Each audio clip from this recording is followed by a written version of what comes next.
अध्याय 13 the musical pillars. Hampi के खंभे। धातु के उस चेंबर में हवा भारी हो चुकी थी। सेनगुप्ता की शर्त अब भी उनके सामने थी। एक तरफ कॉपर सिलेंडर, दूसरी तरफ अदिति के मेंटोर की जान। कुछ सेकंड जो किसी भी गोली से ज्यादा खतरनाक थे। अदिति की उंगलियां सिलेंडर पर जमी हुई थीं। उसका दिमाग तेजी से चल रहा था। वो झूठ बोल सकता है, कबीर ने धीमी आवाज में कहा। हां, लेकिन अगर सच हुआ तो? सेनगुप्ता ने हल्की मुस्कान के साथ कहा। तुम दोनों बहुत सोचते हो और यही तुम्हारी सबसे बड़ी कमजोरी है। अचानक सिलेंडर के अंदर से वाइब्रेशन तेज हो गई। पहले हल्की, फिर स्टेडी, फिर रिदमिक। कबीर ने महसूस किया, ये वही फ्रीक्वेंसी नहीं थी जो पहले थी। ये कुछ अलग था, जैसे कोई दूसरा सिग्नल एक्टिवेट हो रहा हो। अदिति ने तुरंत सिलेंडर को ध्यान से देखा। उसकी सतह पर बनी ग्रूव्स हल्की हल्की चमकने लगी, जैसे किसी हिडन कोड की लाइंस एक्टिवेट हो रही हों। ये बदल रहा है, उसने कहा। सेनगुप्ता की आंखों में अचानक दिलचस्पी चमकी। Of course it is. वो एक कदम और करीब आया। तुमने इसे सही जगह एक्टिवेट किया है। अब ये तुम्हें अगली जगह दिखाएगा। कबीर ने कहा। Next location. अदिति ने सिलेंडर को हल्का सा घुमाया। ग्रूव्स अब क्लियरली एक पैटर्न बना रही थीं। उसने तुरंत अपने दिमाग में कनेक्ट करना शुरू किया। ये लीनियर नहीं है, उसने कहा। ये सीक्वेंस है, जैसे कोऑर्डिनेट्स। कबीर ने जल्दी से अपना लैपटॉप खोला। उसने पैटर्न को स्कैन किया। स्पेक्ट्रोग्राम ओपन हुआ। नई वेव फॉर्म उभरी और उसी क्षण उसकी आंखें फैल गईं। ये साउंड नहीं है, अदिति ने पूछा। तो क्या है? कबीर ने स्क्रीन उसकी ओर घुमाई। ये हार्मोनिक स्ट्रक्चर है, जैसे डिफरेंट फ्रीक्वेंसीज मिलकर शेप बना रही हों। अदिति ने धीरे से कहा। Musical resonance. फिर अचानक उसे कुछ याद आया। उसने धीरे से कहा, हम्पी। कबीर ने उसकी ओर देखा। क्या? हम्पी का विट्ठला टेम्पल, अदिति ने कहा। वहां के म्यूजिकल पिलर्स, हर खंभा अलग फ्रीक्वेंसी प्रोड्यूस करता है। कबीर का दिमाग तुरंत कनेक्ट हो गया। मतलब ये अगला क्लू है? अदिति ने सिर हिलाया। हां, और शायद अगली की भी। सेनगुप्ता ने हल्की ताली बजाई। इम्प्रेसिव।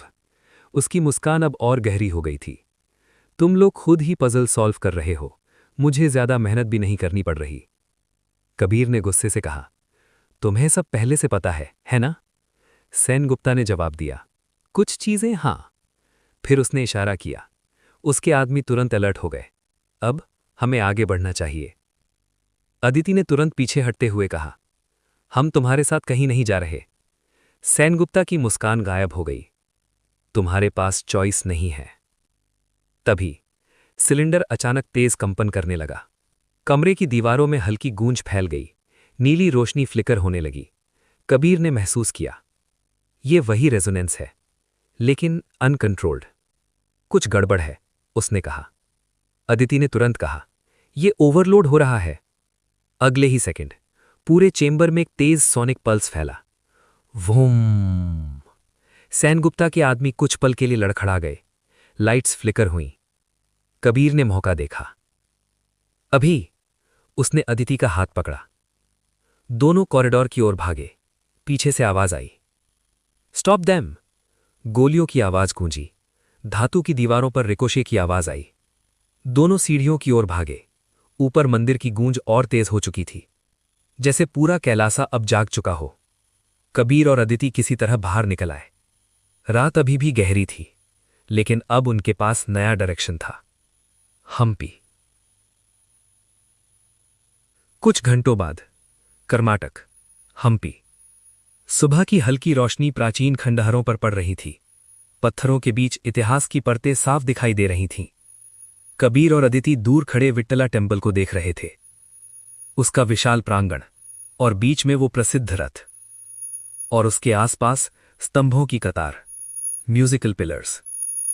अदिति ने धीमी आवाज में कहा, यही है। कबीर ने गहरी सांस ली। तैयार हो? अदिति ने सिर हिलाया।